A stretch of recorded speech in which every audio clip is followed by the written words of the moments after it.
Саламатсыздар урматтуу Чалкан медиа каналынын көрөрмандары, 29 майга алынган өлкөбүздөгү акыркы сааттагы жаңылыктар менен сиздерди тааныштырабыз. Камчыбек Ташиев Бишкектеги коомдук иш-чарага катышты. 28 майда Советтер Союзунун баатыры генерал-майор Дайыр Асанов атындагы Сейил багында чек ара даңк аллеясында чек ара ведомствонун түптөлүшүнө арналган салтанаттуу иш-чара өттү. Аскердик милдетин аткарууда курман болгон чек арачылардын элесине таазим этип, УКМКнын чек ара кызматынын жетекчилиги, министрлер кабинетинин мүчөлөрү, чет мамлекеттердин аскердик атташелери, чек арачылар жана иш-чаранын коноктору жоокер чек арачылардын эстелигине гүл чамбарларды коюшту. Майрамдык салтанатта улуттук коопсуздук боюнча мамлекеттик комитеттин төрагасы генерал-лейтенант Камчыбек Ташиев митингдин катышуучуларына кайрылып, чек ара кызматынын өздүк курамы мамлекеттик чек араны коргоо боюнча коюлган милдеттерди ар намыс менен аткарып жатканын белгиледи деп айтылат маалыматта. Мамлекетибиздин куралдуу күчтөрүнүн башкы кол башчысы президентибиз Жапаров Садам Кожоевичтин түздөн-түз көрсөтмөсүнүн негизинде чек ара кызматыны чыңдоо аракеттери жүрүп жатат. Аны коомчулугубуз да жакшы көрүп атат. Акыркы маалдарда ушу президентибиздин берген тапшырмаларын аткаруунун негизинде чек ара кызматына техникалар, жаңы курал жарактар, жаңы ок дарылар жана социалдык жактан камсыздоо зарплаталары боюнча көптөгөн иштер жүргүзүлдү. Мен ойлойм, бул иштердин баардыгы чек эмес, мындан ары дагы мындай жумуштар жүргүзүлөт. Бирок ошону менен бирге айтып кетиш керек, чек ара кызматынын, чек арачылардын кызматы бүгүнкү күндө өтө оор, өтө жооптуу жана бул жерде мекенчилдер гана, мекенчил гана адамдар, патриот адамдар гана кызмат кылышы мүмкүн деп эсептейм. Мугалим сабаган кыздын апасы: мугалимди кечирдим, доом жок. Сузактагы мугалим менен окуучунун туулган окуясына чекит коюлду көрүнөт. Учурда ооруканада жаткан окуучу кыздын апасы Шайыргүл Хусанова сабаган мугалимге карата доосу жок экенин Сереп медиа маалымат агенттигине билдирген. Кечээ мектептин директору ооруканага келип кызымдан кабар алды. Мугалим да кечээ кечинде үйгө күйөөсү менен келип кетти. Бири-бирибизди туура түшүнүштүк, аны кечирдим. Доом жок деп доо арызын жаздым. Өзүм деле чынында бул окуядан чарчап кеттим. Жолдошум төшөктө жатат. Аны 2-3 күндөн бери кызым менен болуп карай албай калдым. Өзүмдүн да сахарым көтөрүлүп кыйналып жатам. Кызымдын дарылануусуна акча бергиле деп алардан сурабайм, өзүм алып жаткам. Өздөрү кызыңыздын бардык дарылоосун мойнуңузга алалы деп айтышты. Бүгүн ооруканага келип дарыгерлерге дагы көрсөтүшмөк. Мээримгүл бизге окшогон карапайым турмушта жашайт экен. Ал деле алтуу жазасын алды. Окуя чоң сабак болду деп ойлойм. Кызым дагы деле ооруканада. Менин тилегим кызым жакшы болуп, калыбына келип калса эле болду. Башка эч нерсенин кереги жок, дейт Шайыргүл Хусанова. Украинада каза болгон 19 жаштагы Сыргакбек Өзүбековдун сөөгү 30 майда Ошко жеткирилет. 18 майда Орусиянын Украинага кол салышындагы согушта каза болгон жоокер Сыргакбек Өзүбековдун сөөгү 30 майда Южно-Сахалинсктен Кыргызстандын Ош шаарына жеткирилет. Орусия элчилигинин басма сөз кызматы билдиргендей, Сыргакбек Өзүбеков Жалал Абад облусунун Каракөл шаарында төрөлүп, 5 жашынан баштап үй бүлөсү менен Сахалинде жашап келген. Ал жактан Орусиянын жарандыгын алган. Эске салсак, буга чейин дагы 22 мартта Орусиянын жарандыгын алып, орустардын армиясында кызмат өтөгөн 20 жаштагы Эгемберди Дорбоев Украинадагы согуштук аракеттерде каза болгону белгилүү болгон.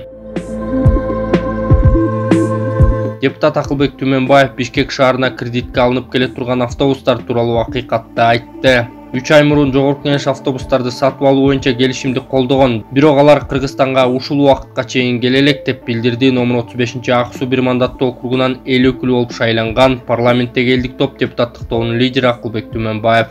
Экономикалык жана фискалдык саясат боюнча комитеттин жыйынында депутат Акылбек Түмөнбаев белгилегендей, Кыргызстан 30 жылдан бери автобустарды сатып алууга, мектептерди, жолдорду жана башкаларды курууга ар кандай насыяларды жана гранттарды алып келет. Элдин мойнуна карызды илип жатабыз. Баланча пайыз кредит, баланча пайыз грант. Бир нече пайыздан кийин кредиттин шарттары жеңилдетилет. Алар бизди гранттар менен азгырышат, анан төлөйбүз. Кредит алып карызды элдин мойнуна илип жатабыз, деди ал. Ошондуктан бүгүнкү күнү кандай автобустар келип атат? Мына бир убактарда келген, ошол Кытайдан келген автобустардын бааларын жакшы билебиз. Андан кийинки мына келген азыркы газ менен жүргөн автобустарды көрүп атабыз. Бир мындай ошол мэрияга пайда алып келген бир автобус жок да, бузулат, биринин запчасын бирине саласыңар дагы ошону менен бирөө токтойт, экөө токтойт, калганын списание болуп сроогу бүтөлек ошол өзүнүн жүрчү убагы бүтөлек деле списанияга чыгарып атабыз да. Бир мындай мамлекеттин кызыкчылыгы үчүн ошол мамлекет кийин дагы ушул гранттын кредит сурап калбайлы деп бир адам, бир мэрби же министрби эч ким ойлонбой эле да, мына ошол карточный системага киргизебиз, без наличный кылабыз, карточкага өтөбүз деп келатасыздар. 19-жылдан бери бүгүнкү күнгө чейин эч кандай жыйынтык жок. Акылбек Түмөнбаев Бишкекте мэрлер, вице-мэрлер алмашып, насыя гранттар алынып, бирок натыйжа болбой жатканын белгиледи. Мэрлер келет, вице-мэрлер келет, алмашат, кредит грант алабыз. Мэр бир да басып келелек ушул жерге. Мурунку мэр, буга чейинки мэр дагы айттык эле.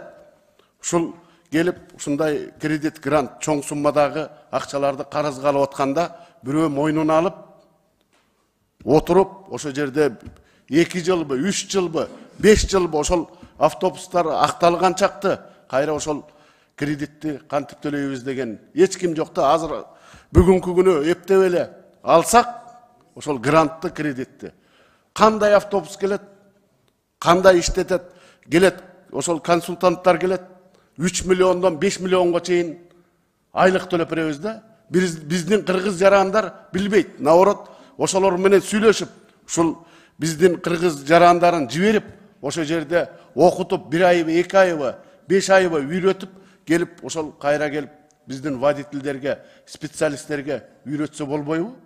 Обязательно алардын условиясы менен эле бардыгына макул болуп эле биздин бүгүнкү күнү шартыбыз жок деп кредит грант ала бергендин кажети барбы, жокпу? Эч ким ойлобойт да, оңдойлу деп. Анан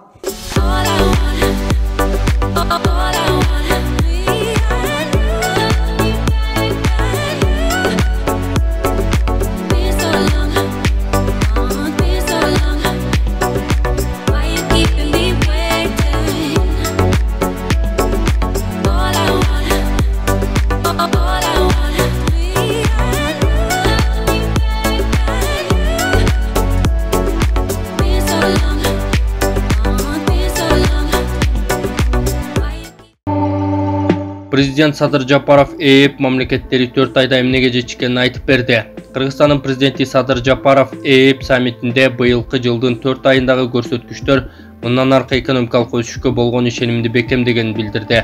Анын айтымында өткөн жылдын жыйынтыгы боюнча биримдиктин ИДПсынын көлөмү 4,6%га, кыргызстандык 3,6%га өскөн. Үчүнчү өлкөлөр менен болгон соода саттыктын көлөмү 884,2 миллиард долларды түзгөн. Бул өткөн жылдын көрсөткүчтөрүнөн 3/1 бөлүккө жана пандемияга чейинки 2019 жылга чейинки көрсөткүчтөрдөн 14,7%га жогору. Быйылкы жылдын 4 айындагы көрсөткүчтөр мындан аркы экономикалык өсүшкө болгон ишенимди бекемдеди. 4 айдын жыйынтыгы боюнча ИДПнын өсүү көлөмү 5,4%ды түздү. ЭЭП мамлекеттери менен болгон экспорттук операциялар 1-кварталда 23%га, импорттук операциялар өткөн жылдын 1-кварталына салыштырмалуу 20,7%га көбөйдү, деди Садыр Жапаров. Ал ошондой эле биримдик туруктуулугун жана дүйнөлүк кризистик абалдан чыгып кете алаарын көрсөткөнүн белгилеген. Алмазбек Атамбаев менчик клиникага которулду. Алмазбек Атамбаев абактан чыгып жеке менчик клиникага которулду. Жактоочунун жообу. Мурда президент Алмазбек Атамбаев улуттук кардиология борборунан жеке менчик клиникага которулган жок. Бул тууралуу Спутник Кыргызстан агенттигине анын жактоочусу Замир Жошев билдирди. Буга чейин айрым ЖМКлар Атамбаевдин менчик клиникага которулганын жазып чыгышкан, ошондой эле социалдык тармакка анын менчик медициналык клиниканын алдында турган сүрөттөрү чыккан. 25 майда мурдагы президент Алмазбек Атамбаевдин ден соолугу начарлаганына байланыштуу Мирсаид Мирахимов атындагы улуттук кардиология жана терапия борборуна жаткырылганы айтылган. Атамбаев улуттук кардиология борборунан башка жакка которулган жок. Болгону аны МРТга тарттыруу үчүн менчик медициналык клиникалардын бирине кыска убакытка алып барышкан, себеби кардиология борборунда тиешелүү жаптуу болгон эмес, деди жактоочу. Эсиңиздерге сала кетсек, Алмазбек Атамбаев буга чейин башка адистерди тартууну талап кылып, абактагы ооруканада кароодон өтпөй койгон. Ден соолугу начарлаганын айтып, сот жараянына катышуудан баш тарткан болчу. Аны мажбурлап алып келгенде чуу салып, бир нече ирет залдан кайра чыгарылган. Саясатчы Молдовановка айылындагы номер 27 түзөтүү колониясында болчу, ага чейин Бишкектеги номер 47 абактын ооруканасына жатып чыккан.